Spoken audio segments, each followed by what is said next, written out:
Teman-teman, nama saya Manda Bagas Spasian dan hari ini saya menyampaikan tentang micro teaching. Nah, mengenai COVID-19 yang selama ini terjadi, kita tentu memerlukan pembelajaran daring yang banyak. Dilakukan melalui berbagai cara. Salah satunya dengan pembelajaran via WhatsApp, Zoom, dan sebagainya. Nah, di sini saya akan menyampaikan pembelajaran micro teaching saya dalam metode pembelajaran melalui CTL atau pembelajaran kontekstual. Seperti apa? Mari kita simak. Oke, Assalamualaikum warahmatullahi wabarakatuh. Waalaikumsalam warahmatullahi wabarakatuh. Terima kasih atas kehadiran kalian. Pada hari ini kita akan mempelajari tentang bilangan bulat dan pecahan. Ada yang sudah tahu tentang materi pelajaran ini sebelumnya? Sudah, yang ada positif sama negatifnya itu ya Pak ya? Iya Pak. Saya belum, Pak. Oke, baiklah. Mungkin di antara kalian ada yang sudah paham tentang materi bilangan bulat dan pecahan sebelumnya. Ada yang belum juga. Tapi tidak apa-apa. Nanti Bapak akan menjelaskan. Dan kita mulai pembelajarannya. Oke? Oke, Pak. Iya Pak.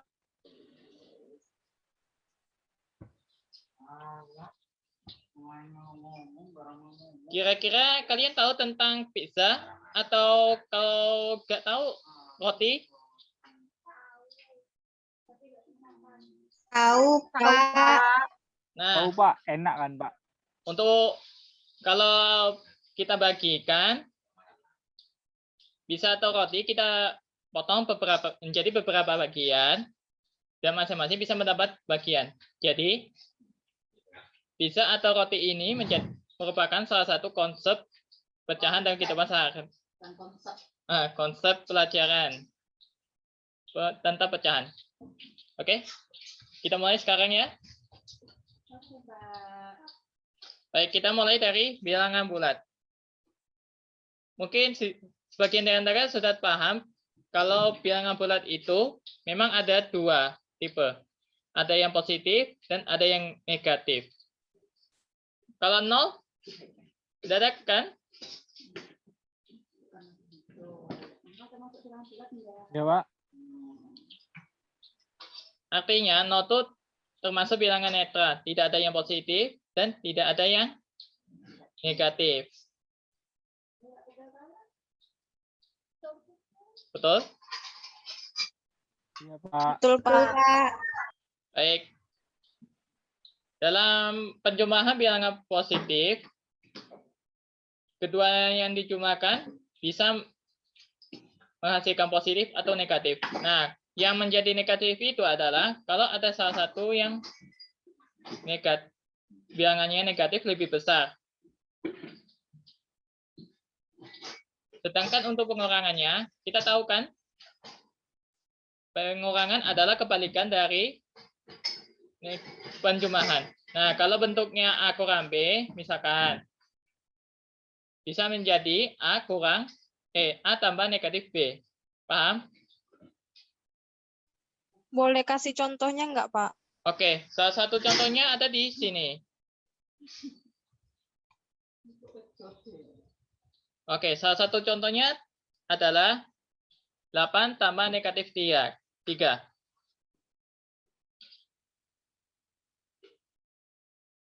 Nah, kalian tahu kan berapa nih? 8 tambah negatif 3. Kita mulai dari 8 langkah ke kanan. Oke.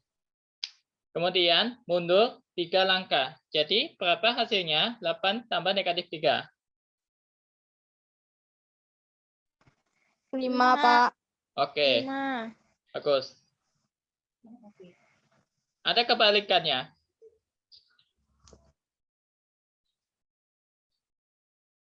Tunggu.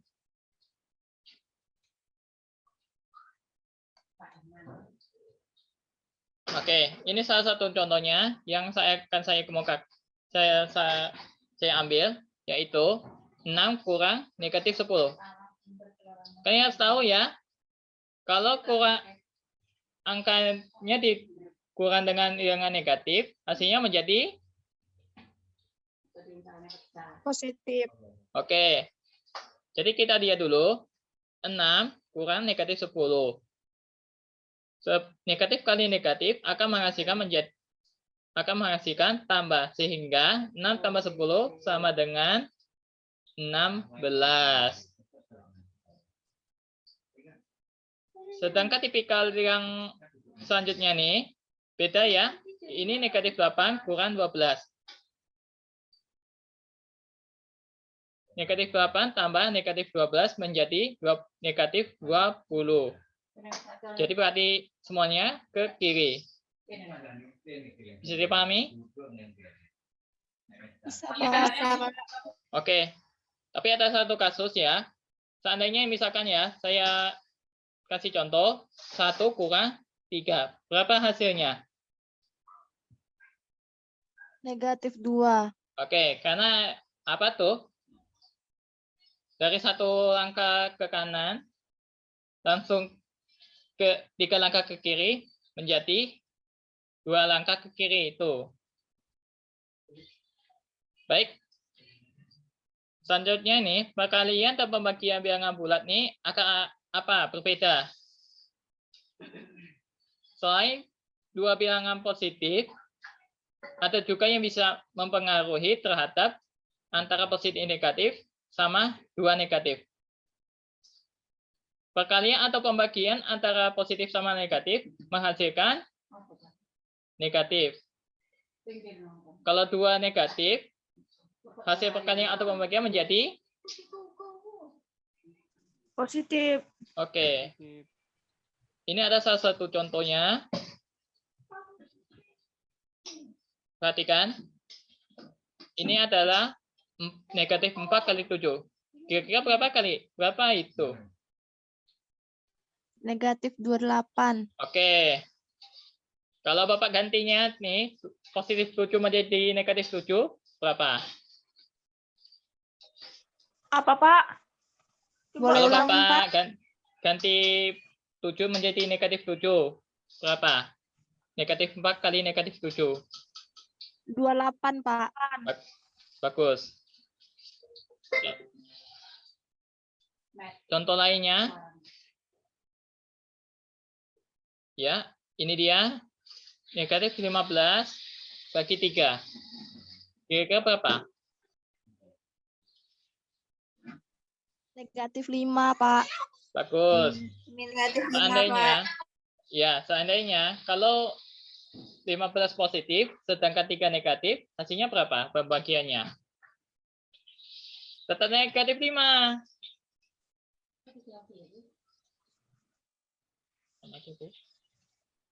Baik.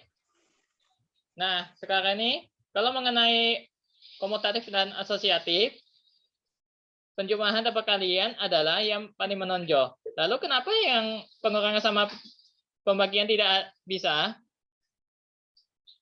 Ada yang tahu? Nggak tahu, Pak. Nah, kalau komutatif dan asosiatif diterapkan untuk pengurangan sama pembagian, tentu saja hasilnya justru berbeda sekali. Itu. Jadi komutatif dan asosiatif cuma berlaku untuk penjumlahan sama perkalian. Itu ya. Kira-kira sampai di sini ada yang ditanyakan lagi?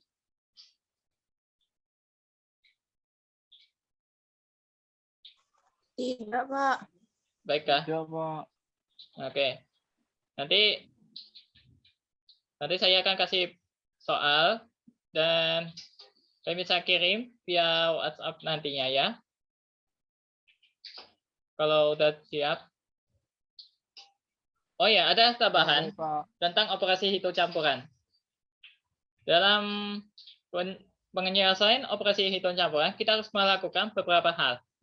Pertama nih ya, seandainya penjumlahan sama pengurangan sama-sama kuat, berarti pengerjaannya bisa dilakukan dari kiri. Begitu pula yang perkalian sama pembagian. Tapi sebaliknya nih ya, kalau ada percampuran 4 operasi ini, berarti yang pembagian sama perkalian lebih kuat dan bisa dikerjakan dari kiri. Oke. Lalu kalau dalam kurung nih, kita dahulukan yang kurung. Ini saya kasih contoh. Maklum aja nih, saya nggak dapetin yang dalam kurung. Tapi kita lihat dulu ya.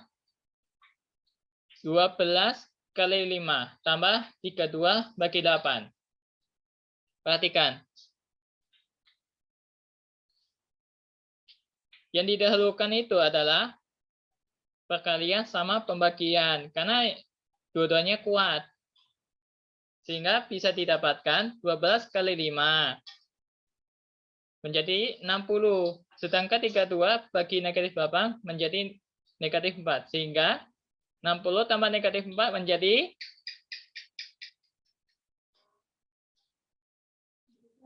berapa? Dikurang. Ya, sama. Jadinya Oke, 56. Sudah bisa dipahami? sudah, Pak. Oke, Coba. baik. Ini ya.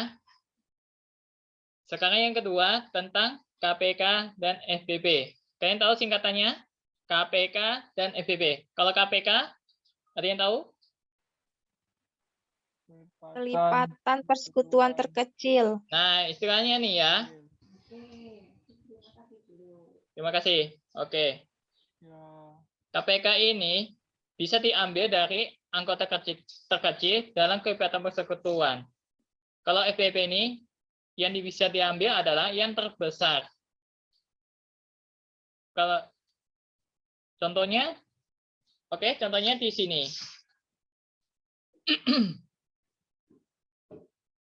Ini 3 dan 4 contohnya. KPK-nya. Kelipatan 3 kita mulai dari yang biasanya dimulai dari 3, 6, 9, 12, dan seterusnya. Kalau 4, ada yang tahu kelipatan 4? Saya, Pak. Coba. 4, 8, 12, 16, 20, dan seterusnya. Oke, sekarang kita gabungkan kelipatan persekutuan dari 3, 4. Ambil yang sama. Nah, dari sini ada yang 12, 24, 36, 48, dan seterusnya. Jadi yang diambil itu adalah anggota terkecil. Yang mana itu sebagai KPK-nya?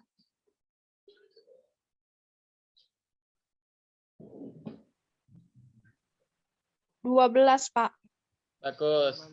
Jadi KPK yang kita dapatkan dari 3 dan 4 adalah 12. 12. Oke. Kali ini ada FBB. Kalian tahu FBB? Faktor persekutuan terbesar. Bagus. Anggota inilah yang akan diambil adalah faktor terbesar pada persekutuan. Contoh yang kita ambil adalah yang 12 sama 18. Ada yang tahu faktor 12 dulu? 1, 2, 6, 12. Oke, yang 18 faktornya 1, 2, 3, 6, 9, 18. Oke, kita ambil yang faktor persekutuan yang sama. Ada 1, 2, 3, dan 6. Tapi yang bisa diambil adalah yang terbesar. Berarti FBB yang bisa diperoleh adalah 6. Pak. Itu paling dekat.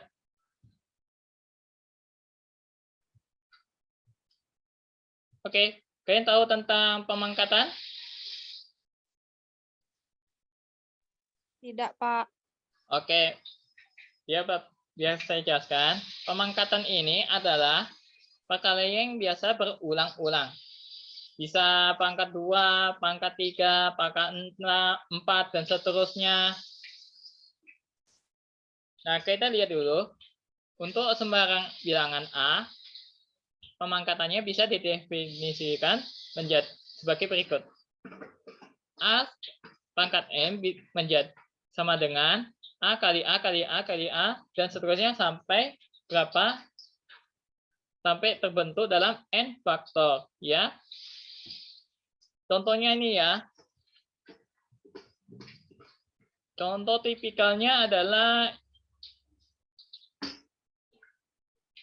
yang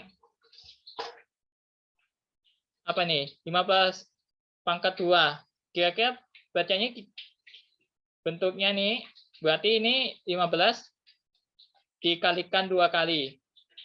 Tapi ada yang lebih uniknya, kalau bilangan negatif itu bisa dipangkatkan. Contohnya nih ya, negatif 8 pangkat 2 atau min 8 pangkat 2. Berarti ini ya, berarti kalau negatif 8 pangkat 2 itu dibentuk dalam dibentuk perkalian menjadi, ada yang tahu? Boleh ulangin, Pak. Oke, ini untuk satu contoh lainnya ada namanya negatif 8 pangkat 2 atau min 8 pangkat 2. Kira-kira bentuk perkaliannya menjadi berapa?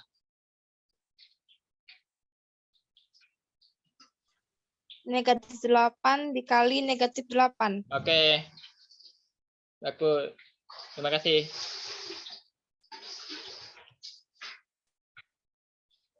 Nah, pecahan. Kayaknya tahu kan pecahan? Buat yang tahu nih, nah, ini ya yang sudah saya jelaskan tentang kue atau pizza. Maaf, tadi saya bilang. Pertama nih, kue ini masih dalam bentuk utuh. Lalu sebelahnya nih, kue ini sudah dibagi menjadi setengah bagian. Kalau dibagi lagi, terbentuklah seperempat bagian. Jadi pecahan ini merupakan bentuk bilangan yang terdiri dari pembilang di atas dan penyebut di bawah. Jangan terbalik nih antara penyebut sama pembilang nih. Ya, Pak. Oke. Sekarang ini cara mendapatkan pecahan senilai ini gampang juga nih. Pecahan senilai bisa dikalikan atau dibagi. Kalau pecahannya senilai dengan apa? Dengan dikalikan, untuk definisinya A per B dengan B tidak sama dengan 0, bentuknya adalah A per B sama dengan A kali M per B kali M. Dengan Mn tidak sama dengan 0. Kalau disederhanakan menjadi bilangan senilai, terutama untuk bentuknya sama, bisa dicari dengan faktor persekutuan terbesar dari A dan B. Oke, kita ambil lihat contoh dulu ya.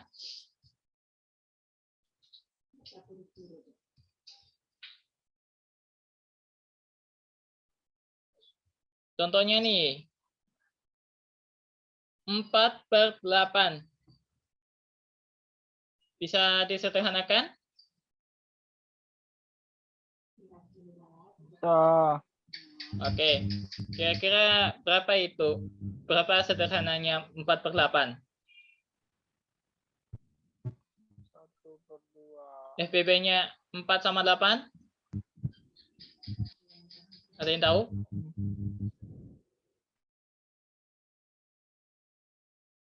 1/2, Pak. Oke, berarti ya, bagus.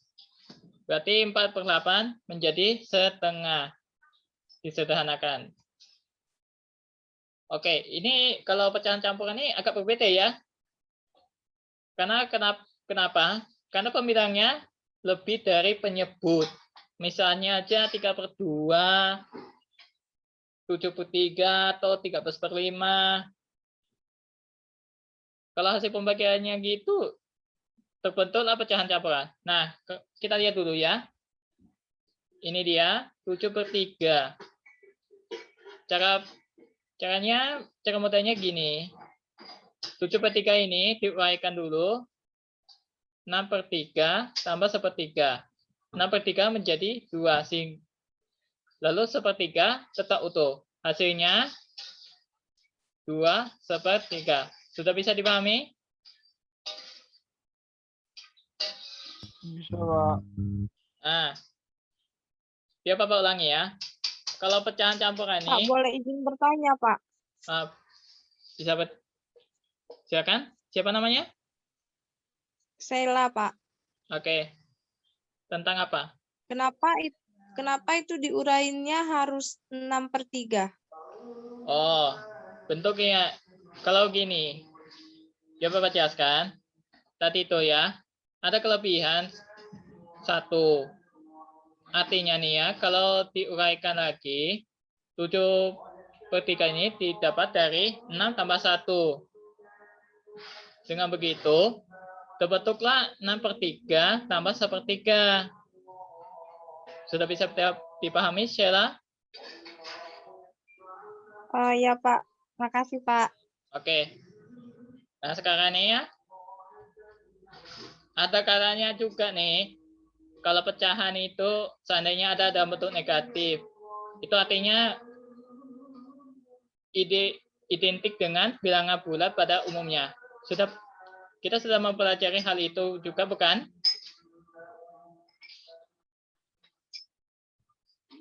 Iya, Pak. Sudah, Pak. Oke, makanya nih ya, pecahan negatif memang identik dengan bilangan bulat negatif biasa. Nah, kebetulan nih ada bentuk lainnya, yaitu pecahan desimal dan persen. Mungkin agak mirip, tapi biar nggak kebingungan, kita lihat bedanya.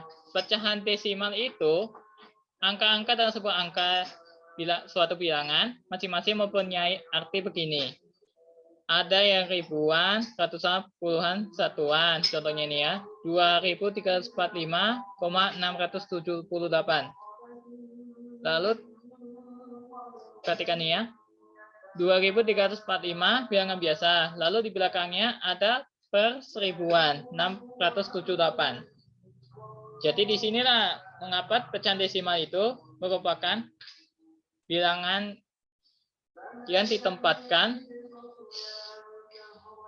dalam persekian. Kalau persen ini bisa aja ya, ada yang per 100, per 1000, atau per mil, dan seterusnya. Tapi kalau kalian bisa nih, tapi kalau mungkin ya, Bapak yakin, pecahan desimal sama persen ini agak mirip. Bisa dipahami? Oke, kalau Bisa, belum, Pak. nah, kalau gitu ini contohnya ya.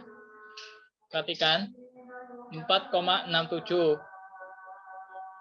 Lalu kalau dibentuk dalam bentuk pecahan campuran, hasilnya adalah 467/100.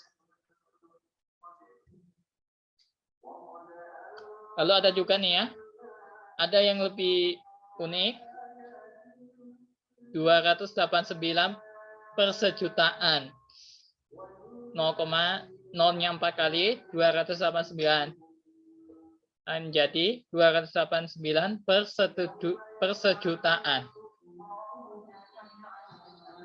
Kira-kira ada intikannya kan? Berarti dia ikutin berapa angka belakang koma ya, Pak? Nah, tentu saja. Kalaupun tidak bisa dibentuk pecahan campuran, bentuk ini pun bisa.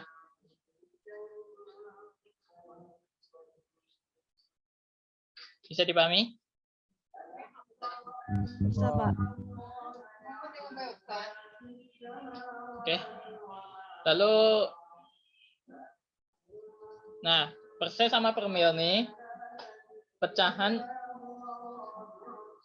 yang untuk penyebut 100 dan 100.000.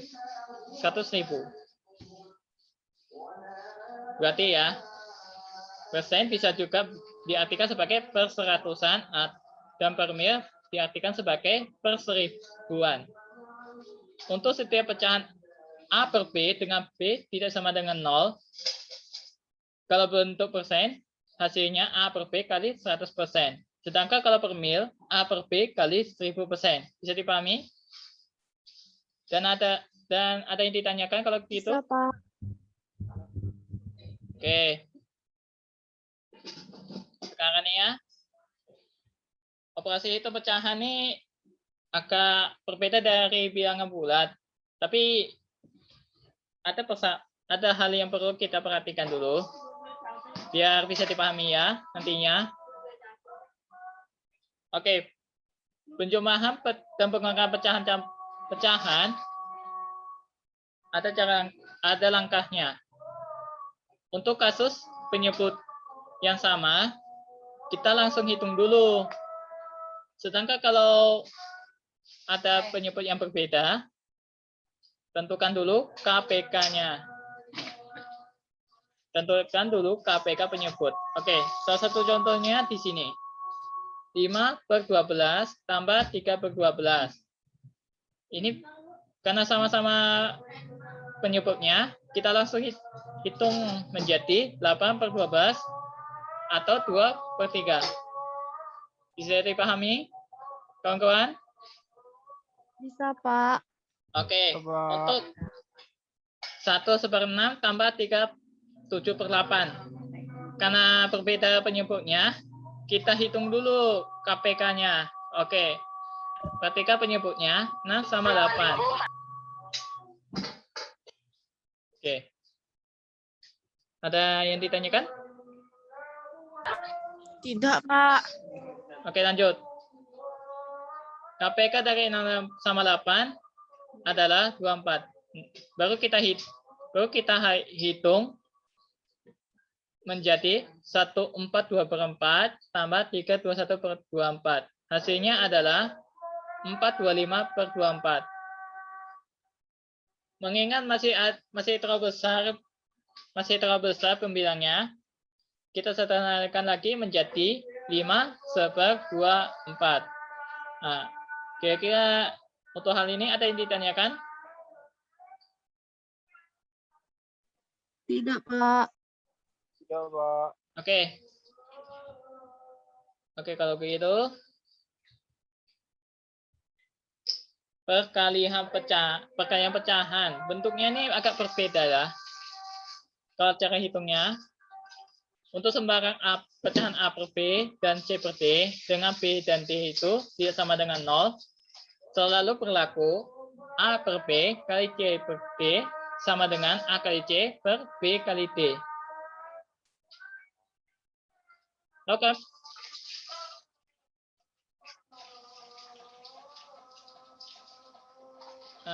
Ada yang ditanyakan? Tidak ada, Pak. Oke. Misalkan ya, kalau saya menyebut setengah kali 1/5. Berapa? Berapa hasilnya?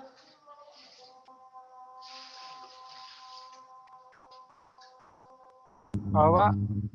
Setengah 1/10, kali 1/5. Berapa hasilnya? 1/10. Oke. Terima kasih. Sekarang nih ya, kalau pembagian pecahan ini agak berbeda ya. Untuk pecahan untuk bentuk sembarang yang sama dengan B dan D tidak sama dengan 0, tentu berbeda. Ada kebalikan pada pecahan kedua. A per B bagi C per D. Berubah lagi menjadi A per B kali D per C. Ini artinya D per C adalah kebalikan C per D.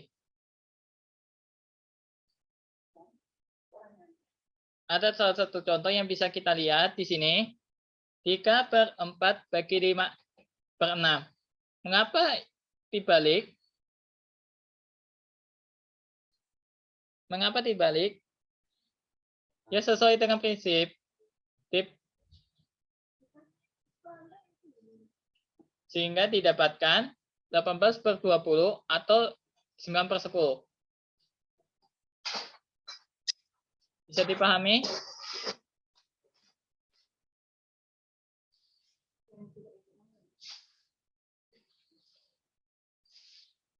Atau ada yang Bisa Pak, bisa atau ada yang dipahami ditanyakan? Pak. Baik, Tidak Pak, cukup Pak. Bapak rasa ini sudah cukup. Dan sebagai latihan, Bapak sudah kasih pertanyaan, nanti dikirim via WhatsApp nanti setelah siap. Ini ada Ya, baik, ini Pak. latihannya. Deadline-nya Dengan kami langsung kerja. Kalau sudah siap, nanti kirim ke WhatsApp melalui WhatsApp dan Bapak akan mengecek hasil kalian. ada deadline-nya, Pak. Ya, ini soalnya saya kerjakan dari sekarang.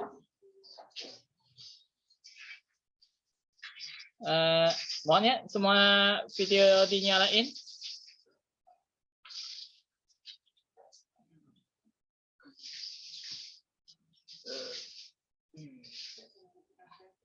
Sudah Pak. Oke. Ya.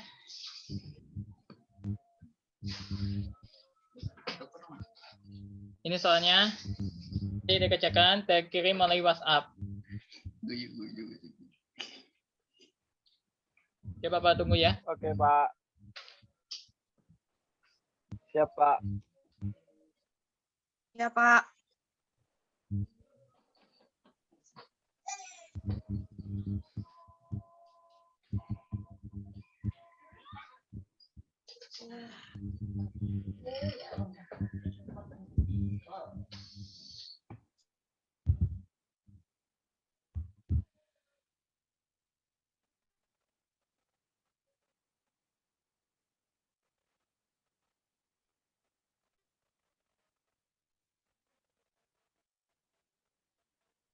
Apakah sudah selesai Pak?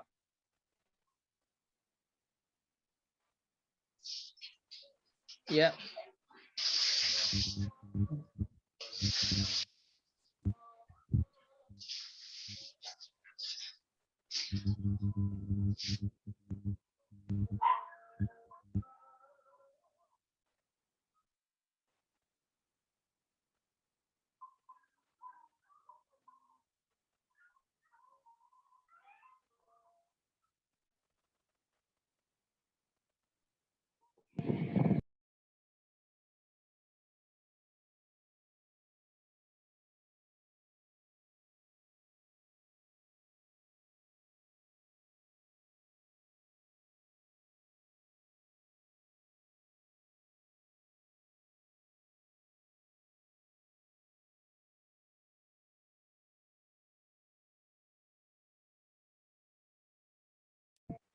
Wanda. Pak Wanda. Ya.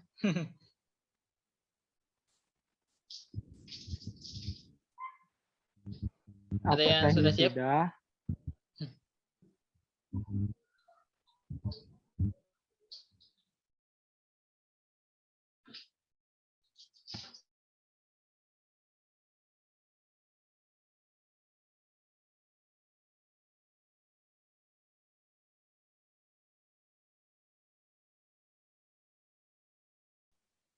Kirimnya sekarang ya, Pak?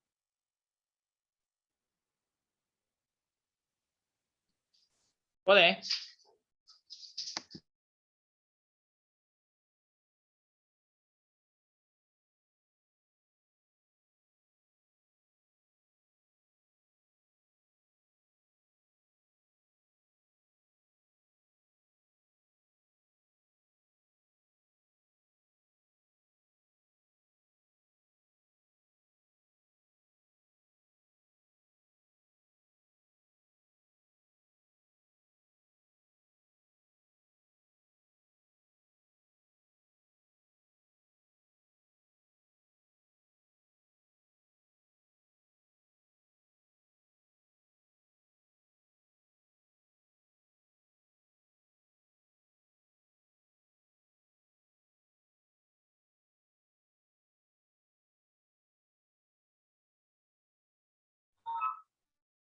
Pak. Kalau yang udah siap dikirim kemana Pak tadi Pak? Iya, Pak.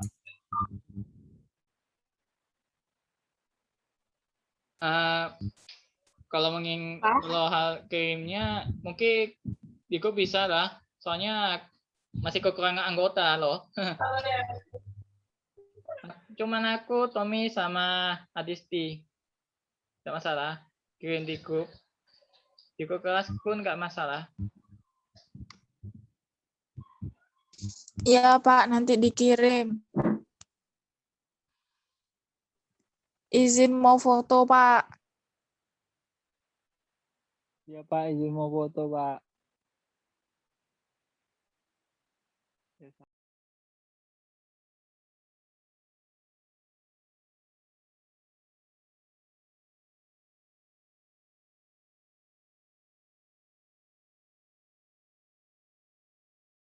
Oke, ini video yang saya sampaikan tadi. Kesimpulan yang bisa saya tarik adalah pembelajaran CDR untuk pembelajaran daring sejauh ini sudah optimal. Mungkin untuk kedepannya pembelajaran ini akan dijadikan sebagai salah satu acuan untuk pembelajaran daring yang akan datang. Oke ya? Sekian dan terima kasih untuk menonton video ini. Wassalamualaikum warahmatullahi wabarakatuh. Bye.